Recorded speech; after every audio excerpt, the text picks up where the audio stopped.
नमस्कार, मी ॲडव्होकेट अमोलराजे बांदल पाटील आणि आपण पाहता सह्याद्री दर्पण. खरं तर पुन्हा एकदा आतकरगाव जिल्हा परिषद आणि त्यात जे दिग्गज नेतृत्व आहे अर्थातच नरेश पाटील.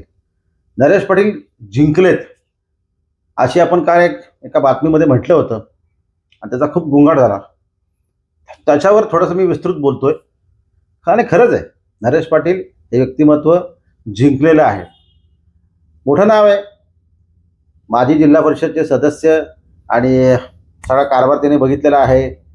सभापती ते राहिलेले आहेत आणि त्यांनी भाजपमध्ये पक्षप्रवेश केल्यानंतर ह्या जिल्हा परिषद निवडणुकीसाठी त्यांच्या घरातल्या रेश्माताई राजेश पाटील या उमेदवार ज्या निवडणुकीला सामोरे जातात त्या कुठल्या पक्षाच्या चिन्हावर लढणार हा मोठा गोंधळ झाला होता, मोठा ट्विस्ट आला होता, मोठा यक्ष प्रश्न क्वेश्चन मार्क निर्माण झाला होता. परंतु त्याचं उत्तर आपसुकपणे नरेश पाटील यांनी सगळ्या माध्यमांना दिलेलं आहे आणि भारतीय जनता पार्टीने देखील दिलेलं आहे, शिवसेना देखील दिलेलं आहे आणि इतर सगळ्या आपल्या विरोधकांना दिलेलं आहे. बघा, आपण सातत्याने म्हणत होतो की नरेश पाटील माफ करा, तुमची संदिग्ध भूमिका ही सगळे तुम्ही जे मौन धारण केलेलं आहे, तुम्ही काय सांगत नाही, बोलत नाही, व्यक्त होत नाही, तुम्ही कुठून लढणार, तुमचा पक्षप्रवेश शिवसेनेत होणार आहे का फक्त उमेदवाराचा होणार आहे? कारण शिवसेनेचा मेळावा पार पडला त्यावेळी देखील राजेश पाटील यांनी पक्षप्रवेश केला नाही. आमदारांनी त्यांचं नाव देखील जाहीर व्यासपीठावरून घेतलं होतं आणि मग शिवसेना एकीकडे आमदार म्हणत होते की ही जागा आमचीच आहे, म्हणजे आतकरगाव जिल्हा परिषद जागा ही आमच्या आहे, धनुष्यबाण आम्ही लढणार. आणि दुसरीकडे नरेश पाटील हे भाजपचे नेते. हा सगळ्यांच्या अशा नजर लागल्या होत्या. परंतु अखेर नरेश पाटील यांच्या घरातल्या ज्या उमेदवार आहेत रेश्माताई यांना अखेर शिवसेनेचा एबी फॉर्म मिळालेला आहे. त्या शिवसेनेच्या धनुष्यबाणाच्या चिन्हावर आतकरगाव जिल्हा परिषद मतदारसंघातून उमेदवारी दाखल अर्ज केलेला आहे, लढत आहेत. माझं म्हणणं काय, भारतीय जनता पार्टी जो आहे खालापूर तालुक्यातला आणि सरळ त्याच्यामध्ये देखील मतमतांतर नरेश पाटील यांचे समर्थक आणि जी जुनी भाजप आहे असे दोन गट म्हणण्यापेक्षा शेवटी पक्ष आहे, त्याच्यामध्ये देखील काही मतांतर नेत्यांमध्ये सगळ्या गोष्टी असतात. तशी देखील परिस्थिती भाजपमध्ये आहे आणि भारतीय जनता पार्टीला या ठिकाणी काहीतरी जागा मिळल्या पाहिजेत. भारतीय जनता पार्टी इथून लढली पाहिजे. किमान सावरोळी जिल्हा परिषद असेल, आतकरगाव जिल्हा परिषद असेल, आपल्या पदरात काहीतरी पडलं पाहिजे. ही भारतीय जनता पार्टीच्या एका गटाची अर्थात जुन्या भाजपची मोठी मागणी होती आणि त्यांची योग्य मागणी आहे. शेवटी आम्ही सातत्याने भारतीय जनता पार्टी शिवसेनेसोबत फरफडत जातोय, लोकसभेला जातोय, विधानसभेला जातोय. मग आता तरी आमच्या पदरात काय पडणार? ही त्यांची भूमिका रास्त होती, योग्य होती, त्याच्यावर देखील खल झाला. परंतु आणि तो खल झाल्यानंतर आतकरगावचा जेव्हा विषय आला त्यावेळी नरेश पाटील यांनी मौन धारण केलं. त्यांच्यावर बरीच टीका झाली, जुन्या भाजपचा प्रचंड रोष त्यांच्यावर उडवला गेला.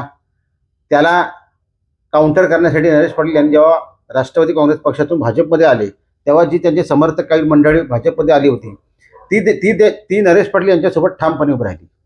आजही भारतीय जनता पार्टीचा जो सोशल मीडियाचा व्हॉट्सअपचा ग्रुप आहे त्याची जरा तुम्ही माहिती घ्या. तो ग्रुप किती चालतोय, किती भाजपचे जुने नवीन सगळे कार्यकर्ते व्यक्त होतात.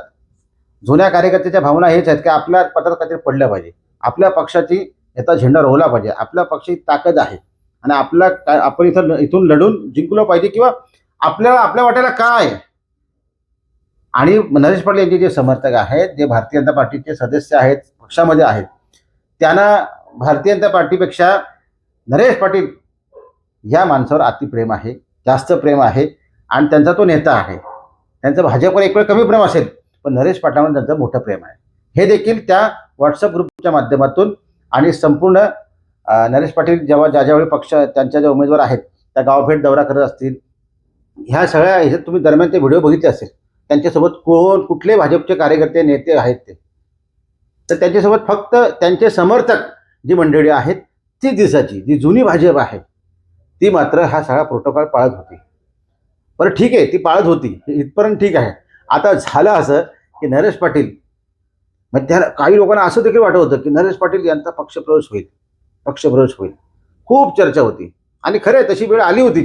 पक्षप्रवेश झाला देखील असता जरी आतकरगाव जिल्हा परिषद जागा ही भारतीय जनता पार्टीच्या वाट्याला सुटली असती, नरेश पाटील सोडवण्यात यशस्वी ठरले असते किंवा भारतीय जनता पार्टीचं शीर्षस्थ जे नेतृत्व आहे पनवेलचं जे नेतृत्व आहे, निवडणूक प्रमुख जे आहेत, त्यांनी जर मनावर घेतलं असतं तर ही जागा भारतीय जनता पार्टीला आमदारांनी तावडीतून सोडता आली असती.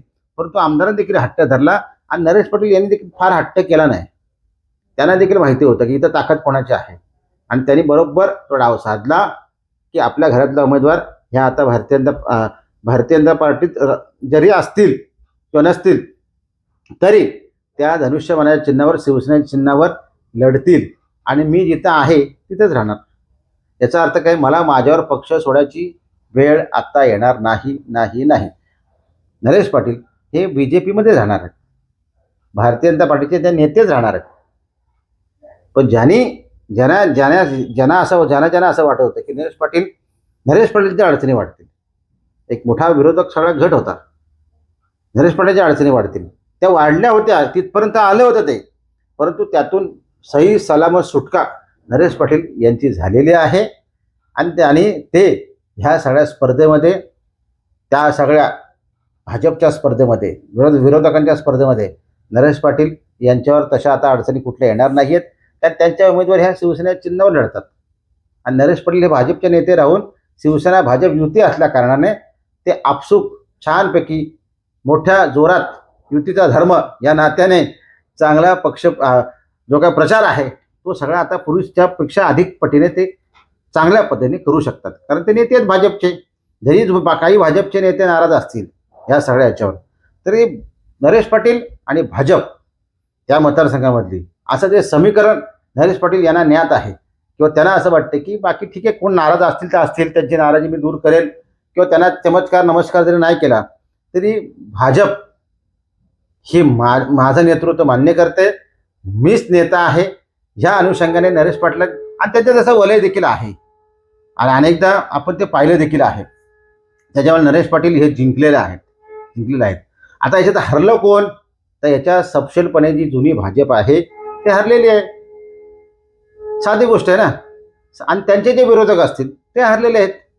नरेश पाटील यांचा विजय झालेला आहे. आता नरेश पाटील जिथं भाजपमध्ये आहेत तिथंच राहणार आहेत आणि इथे राहून सुद्धा जी युती झालेली आहे शिवसेना भाजपची, त्याच्यामुळे आता नरेश पाटील ज्या आपल्या घरातले उमेदवार आहेत त्यांचा अधिक जोरकसपणे काम करणार आणि उद्याच्या काळात आपल्याला जरी विजय मिळाला तरी तो धनुष्यबाणाच्या त्या चिन्हावर निवडणूक लढल्यात, त्या त्यांच्या घरातल्याच आहेत. त्याच्यामुळे ती देखील सत्ता त्यांना चांगली पद्धतीने राबवता येईल. म्हणजे नरेश पाटील शिवसेनेवर देखील नरेश पाटलांचा होल्ड राहील आणि भारतीय जनता पार्टीवर देखील ते नेते असल्या कारणाने त्यांचा होल्ड राहील. म्हणजे बघा, त्यांनी एका दगडात किती पक्ष मारलेत. तर आमदारांच्या जवळ जाण्याचा जो प्रोग्राम होता त्यात देखील ते यशस्वी ठरले.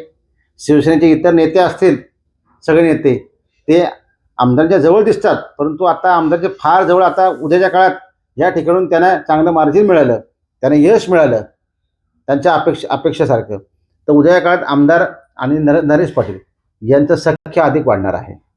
आणि हे नरेश पाटीलसाठी योग्य चांगली गोष्ट आहे. मग याच्यात नुकसान म्हणण्यापेक्षा बाकीचे नेते हे आता मागे पडणार आहेत. कारण मग काम करणाऱ्या माणसाला संधी मिळते, तो काम कोण करतो तर नरेश पाटील करतात. आणि साहजिकच आहेत, आमदारांचं देखील उद्याच्या काळात भूमिका हीच असली तर ती सगळ्यांना मान्य होईल. नरेश पाटील हा काम करणारा नेता आहे, लोकांमधला नेता आहे आणि त्याच्याजवळ आमदार गेले किंवा त्यांच्या आमदारच्या जवळ नरेश पाटील गेले तर दुःख होण्याचं कोणाचं कारण काय? काहीच कारण नाही आहे. आणि भारतीय जनता पार्टीचा जो दुसरा गट जुनी भाजप आहे ते आज हरलेले आहेत, हे खरं आहे. त्यांच्या वाटेत काय आहे, आतकरगाव जिल्हा परिषदमध्ये जुनी भाजप जे आहे त्यांच्या वाटेला आज काय आहे? काहीच नाही आहे. नरेश पाटील यांच्या वाटेला बरंच काय आलेलं आहे आणि ते पद्धतशीरपणे सगळं आपल्या ताब्यात घेतलेलं आहे आणि त्यात ते यशस्वी ठरले. म्हणून म्हटलं की नरेश पाटील जिंकलेले आहेत. आता जी जुनी भाजप आहे त्यांना पलीकडे सावरोली जिल्हा परिषदमध्ये त्यांना त्या 2 जागा मिळल्यात, वडगाव पंचायत समिती आणि सावरोली पंचायत समिती. इथं जाऊन काम करावं लागेल किंवा तिकडे त्यांची आपली एनर्जी द्यावी लागेल. परंतु नरेश पाटीलने सांगितलंय की, म्हणजे सांगितलं म्हणण्यापेक्षा त्यांना असं अलिखित दाखवायचं आहे की आतकरगाव जिल्हा परिषद ह्या मतदारसंघ हा माझा आहे. ह्या संघामध्ये पक्षापेक्षा, मग ती शिवसेना असेल, भारतीय जनता पार्टी असेल किंवा इतर सगळे कुठल्या पक्षाचे नेते असतील, विरोधक जरी असतील, ते हा माझा मतदारसंघ आहे ह्या मतदारसंघामध्ये पक्षापेक्षा व्यक्तीला किंमत आहे, व्यक्ती मोठा आहे आणि तो व्यक्ती काम करणारा किंवा लोकांमध्ये सातत्याने जाणारा, लोकांच्या अडीअडचणीला मदत करणारा आणि लोकांना हवं असं वाटणारा, सुखदुःखात सहभागी होणारा मी आहे, अर्थात नरेश पाटील आहे, असं त्यांनी जे बिंबवलंय त्यात ते यशस्वी ठरले. त्यांचं कौतुक करावं लागेल. ही त्यांची बाजू जगासमोर येणार नाही, पण ते मांडलं पाहिजे. मी एकेकाळी त्यांच्यावर टीका देखील केलेली आहे, परंतु त्यांच्या बाबतीत काही गोष्टी बारकाव्या आहेत ते तुमच्या समोर आणल्या पाहिजेत. आणि कुठेही बायसपणा नको ना. त्याच्यामुळे ते जिंकलेले आहेत, याचं त्यांना माझ्या शुभेच्छा आहेत. त्यांचं कौतुक मी करतो या व्हिडिओच्या माध्यमातून. आणि बघा, तुम्ही बारीक बारीक म्हणून मी म्हटलं होतं की आमदार किती हुशार आहेत आणि नरेश पाटील देखील हुशारच आहेत. हे माझंच वाक्य व्हिडिओ होतं, तुम्ही मागच्या व्हिडिओ काढून बघा. हुशार कशा पद्धतीच्या माणसं असतात आणि संयम तो त्यांनी जो ठेवला होता नरेश पाटलांनी, त्या संयमाचं फळ त्यांना आज मिळताना आपल्याला पाहायला मिळतंय.